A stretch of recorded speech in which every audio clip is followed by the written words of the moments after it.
Savez-vous si au Québec, le conjoint de fait a droit à une pension alimentaire après la séparation? Je crois que oui. Je ne suis pas spécialiste de la question, mais je crois que oui. Je crois depuis, ça date, je crois, des années 90. Là, il y a une loi qui était passée en ce sens. Savez-vous si au Québec, un conjoint de fait a droit à une pension alimentaire après la séparation? Qu'en pensez-vous? La réponse à la fin de l'émission.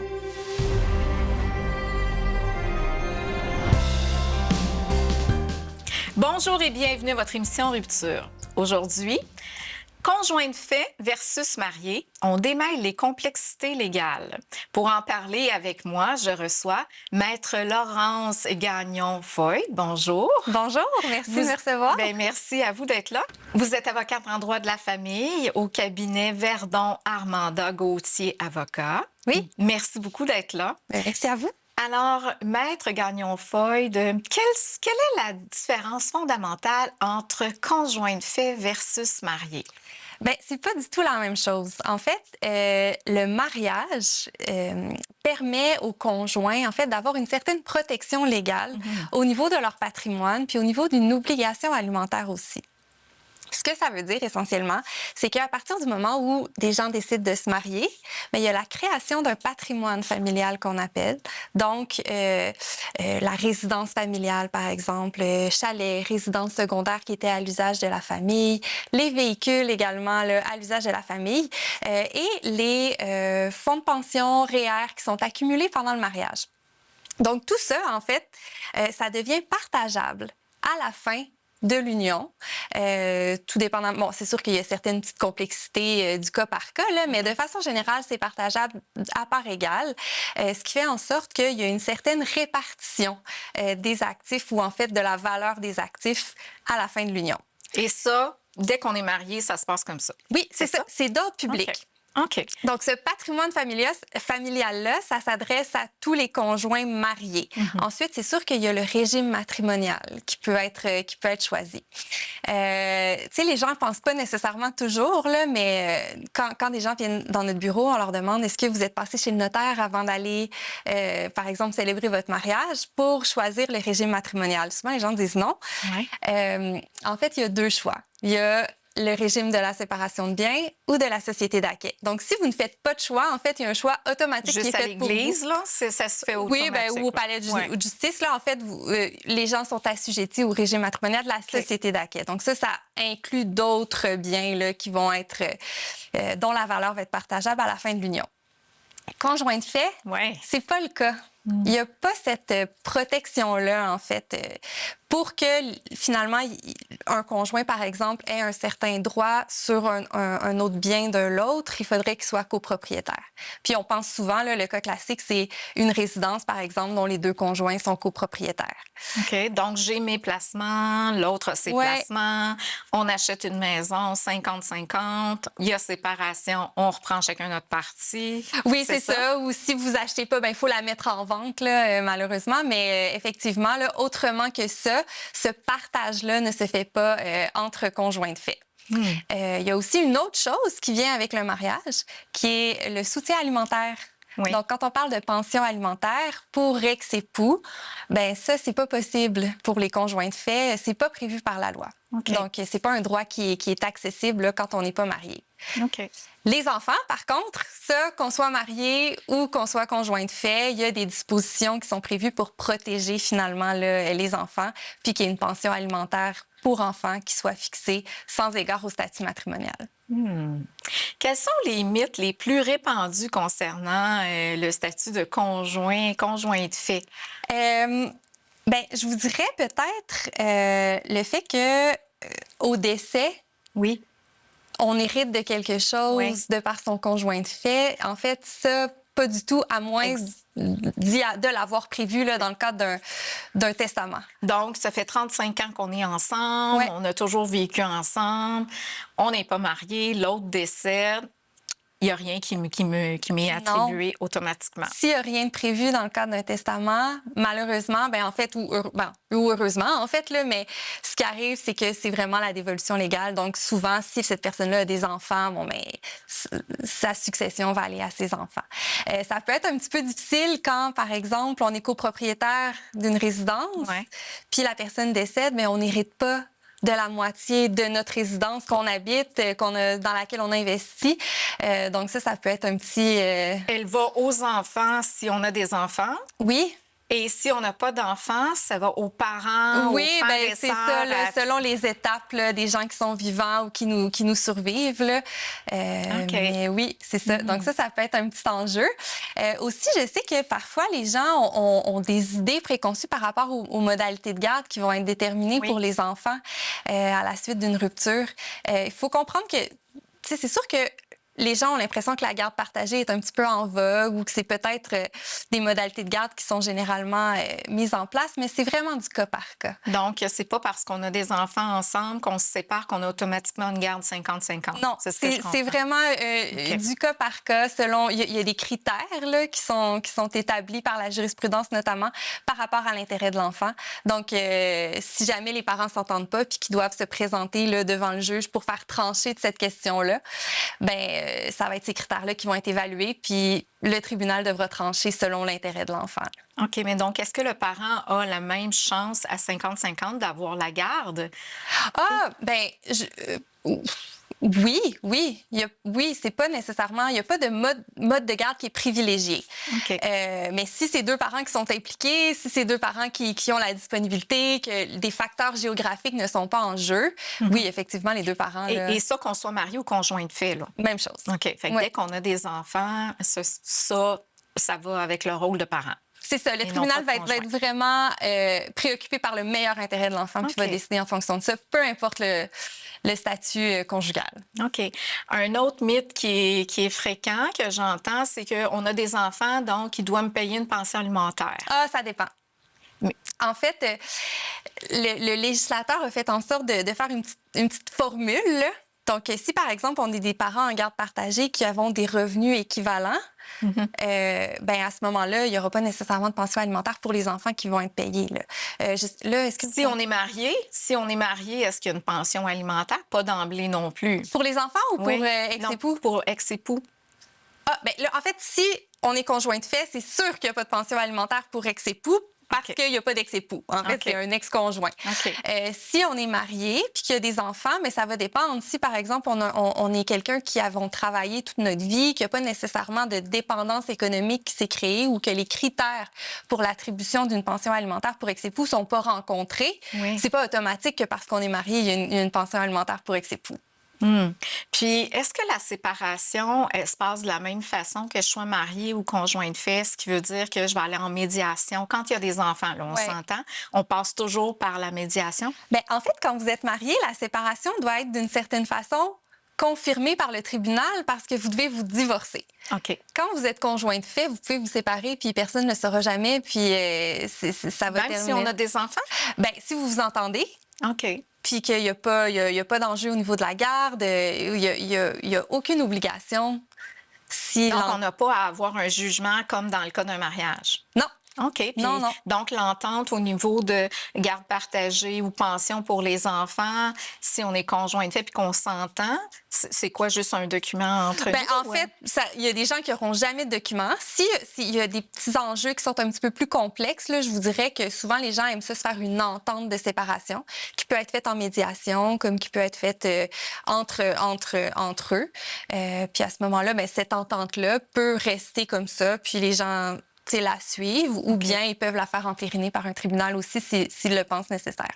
Et si le couple qui est conjoint de fait décide de se faire accompagner en médiation, il a le droit au même titre qu'un couple marié. Absolument. Il y aurait les 5 séances, je pense. Oui, c'est ça. Il y a des subventions gouvernementales là, pour permettre, là, je ne sais pas si c'est 5, là, je ne pourrais pas vous dire, mais effectivement, là, il y a un nombre de séances là, qui sont permises. Puis ça, c'est accessible dès qu'on a des enfants, donc qu'on soit marié ou non. Fait que le service est le même. Donc, un Oui. accompagnement par un médiateur, là, Oui.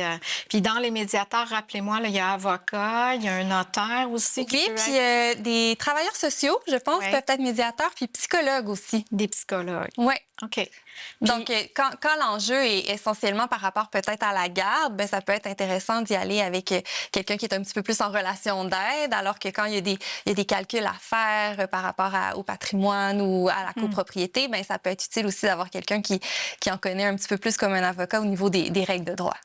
Bon, on sait que les couples mariés, si on s'entend pas, on va justement aller voir la médiatrice, on va aussi voir un avocat, Ouais. ça va se régler en cours. Puis quand on est conjoint de fait et qu'on s'entend pas, il se passe quoi? La même chose. OK. Oui, on peut commencer par une démarche de médiation.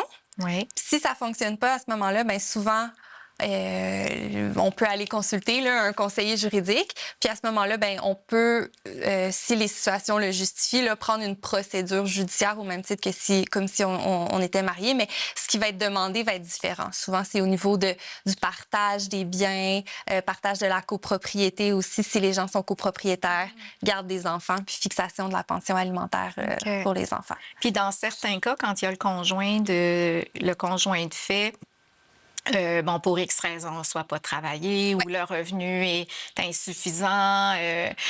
Donc, ça, on peut, justement, avec l'aide d'un médiateur, médiatrice, là, se faire aider. Oui, mais c'est sûr qu'il y a un mécanisme légal quand même qui est possible. En fait, le conjoint de fait qui n'est pas marié a quand même une possibilité d'aller se faire compenser, par exemple, pour des apports qu'il aurait fait dans le cadre de l'union. Mais on pourra en discuter là, plus longuement. OK. Fait que, ben, je propose qu'on s'arrête pour une courte pause. Puis au retour, je suis curieuse de vous entendre, Maître Gagnon-Foy, sur comment on fait pour justement se protéger au niveau légal pour nos obligations quand on est conjoint de fait. Alors, on va à une pause. Restez là.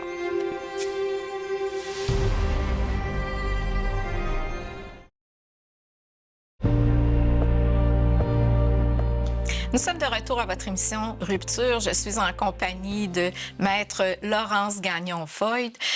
Avant la pause, on a commencé à parler de comment se protéger pour sa sécurité ou sa protection légale et financière. Quels sont les différents types de protection? Quelles démarches on peut faire? Oui.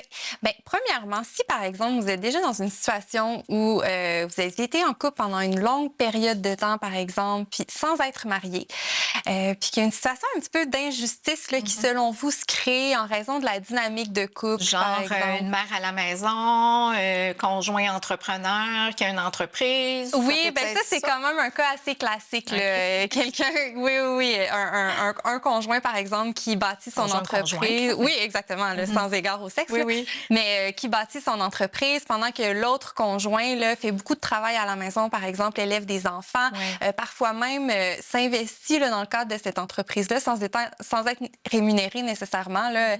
On voit beaucoup, par exemple, quelqu'un qui fait un peu de comptabilité. Oui, c'est secrétariat. Oui, c'est ça. Qui s'occupe aussi des trois enfants, le taxi, les activités et tout ça pendant que l'autre travaille fort. Oui, c'est ça. Puis exactement. Puis ça fait en sorte finalement que cette personne-là a l'opportunité de s'investir dans le développement de son entreprise. Puis qu'à la fin d'un couple qui, pendant plusieurs années, a été ensemble finalement, puis a d'une certaine façon bâti ça ensemble, ben, il y a une grande iniquité dans la mesure où il y en a un qui se retrouve avec des actifs importants, puis un autre qui se retrouve avec finalement... Compte tenu du conjoint de fait qui repart avec ce qu'il y a. C'est ça, exactement, là, qui n'a pas la protection là, qui est offerte par le patrimoine familial puis le régime matrimonial. Bien, il y a quand même une façon de s'adresser, par exemple, aux tribunaux puis de justifier d'obtenir une certaine compensation pour cette période-là. Puis c'est un recours qui s'appelle un enrichissement injustifié.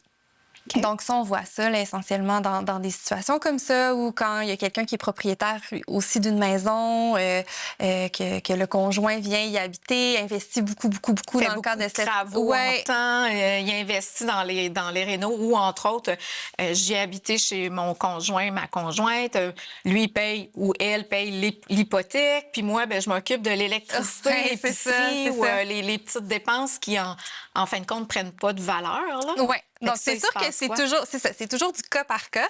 Mais ce qu'on peut demander essentiellement, là, si jamais c'est un enjeu dans cette situation-là, c'est de demander au tribunal d'ordonner finalement au conjoint qui s'est enrichi, on dit aux dépens de l'autre conjoint, là, Oui. de verser une certaine somme d'argent finalement là, pour compenser là, cette situation-là. Là. Fait qu'on peut avoir un montant d'argent Oui. ou sous forme de pension au Ben conjoint? non, Ouais. non. En fait, le tribunal peut pas ordonner à un conjoint de fait de payer une pension alimentaire à un autre conjoint de fait. Là, ce serait. Mais par exemple, j'ai vu des dossiers dans lesquels il y avait des négociations qui se faisaient, puis que de façon là, consensuelle là, Ouais. pour régler le dossier, ça s'est déjà vu. Par contre, c'est pas quelque chose que le tribunal pourrait obliger là, un conjoint à faire. Souvent, c'est vraiment un montant d'argent là, qui est ordonné pour venir compenser cette situation-là. Comment on peut faire? Quels sont les contrats ou les ententes qu'on peut faire avec son conjoint quand tout va bien, là? Parce qu'on dit qu'on le fait quand justement on est en lune de miel puis que tout va bien, que c'est là qu'il faut parler au cas où on se sépare et non pas quand on est à se déchirer ou être dans les émotions.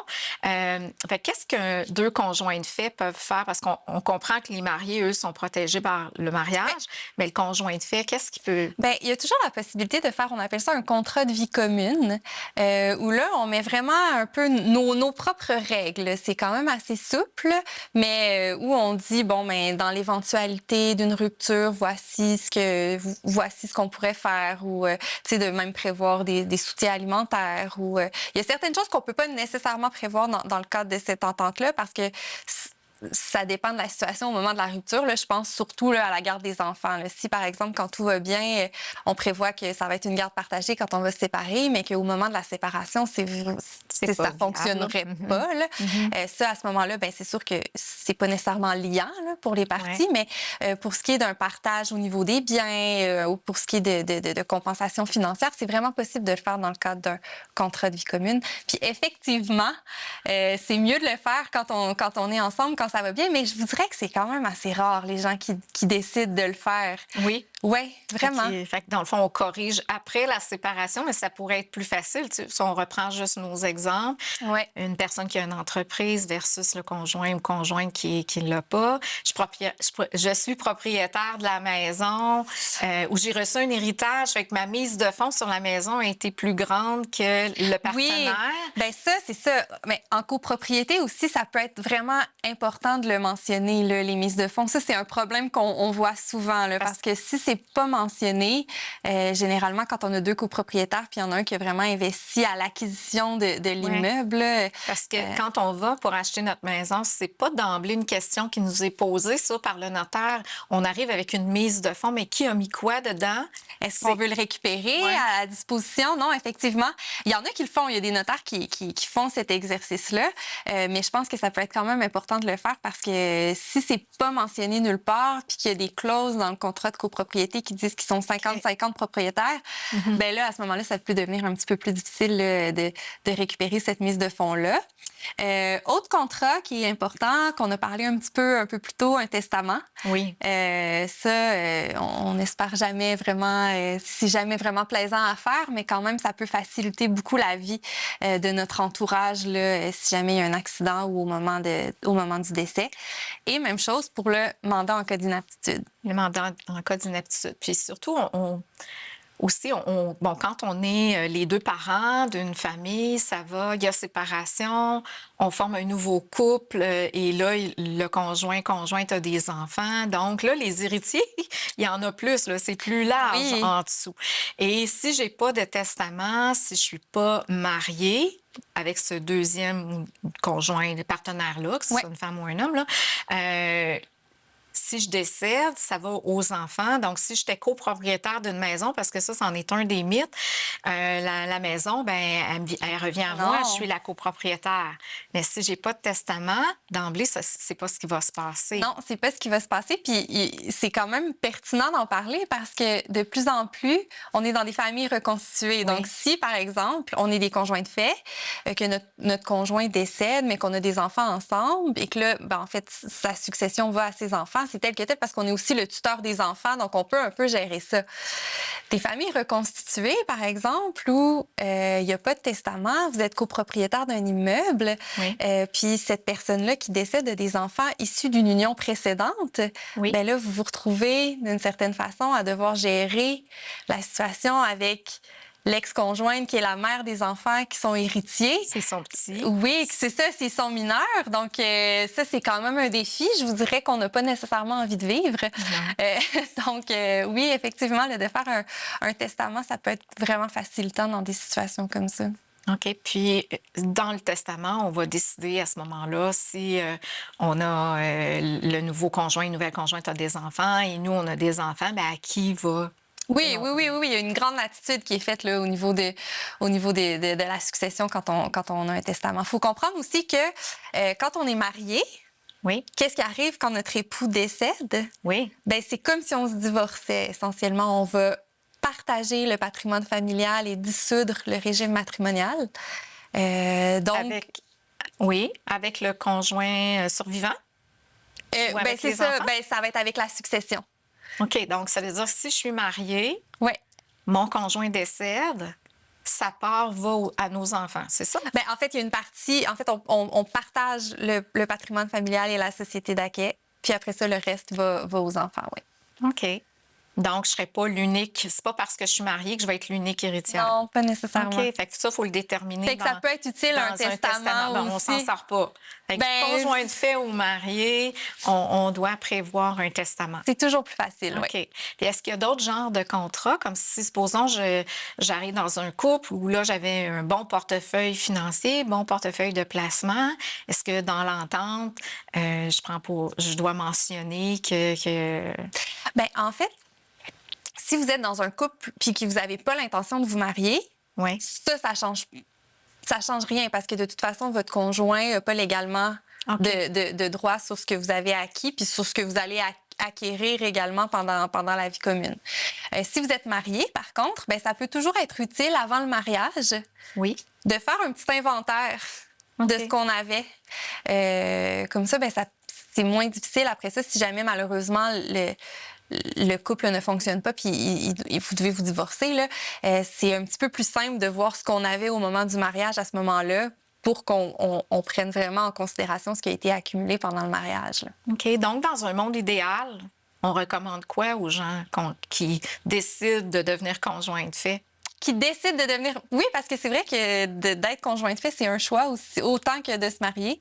Un contrat de vie commune. Un contrat de vie commune où on va détailler. Donc, on fait notre bilan avant. On met ça dans notre contrat. Ben en fait, oui. Le bilan, ça donne rien parce qu'on va le garder. OK. Oui, c'est ça.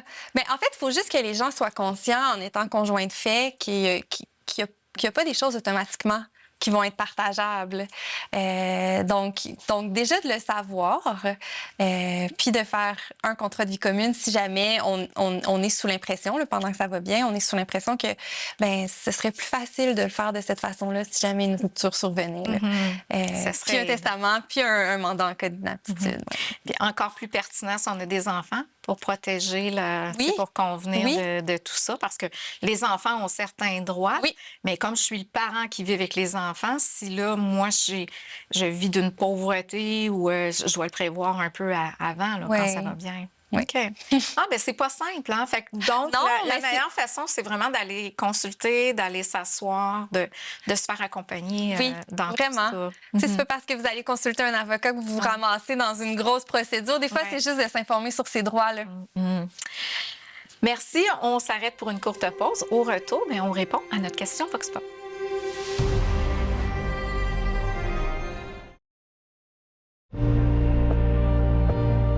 Savez-vous si au Québec, les conjoints de fait ont droit à une pension alimentaire après la séparation? Je pense que Jolin Barrette a travaillé là-dessus, en tout cas enfin, à reconnaître des trucs pour les conjoints de fait. Je pense qu'il y a une évolution, mais je pourrais pas vous affirmer totalement que c'est oui. Moi, je pense que non, mais c'est plus pour les enfants. Peut-être le conjoint comme tel, je crois pas, en tout cas.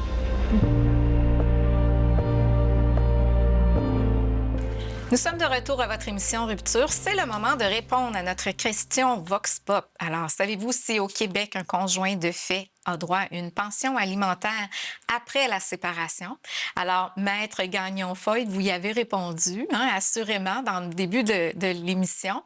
Moi, j'ai été surprise parce que hier, justement, on a tourné le Vox Pop et on s'est intéressé aux gens et on a vu que dans la majorité des cas, les gens croyaient que oui, ils avaient droit automatiquement à une pension alimentaire. Et ce n'est pas le cas. Non, j'ai été surprise aussi de la réponse des gens à qui vous avez parlé.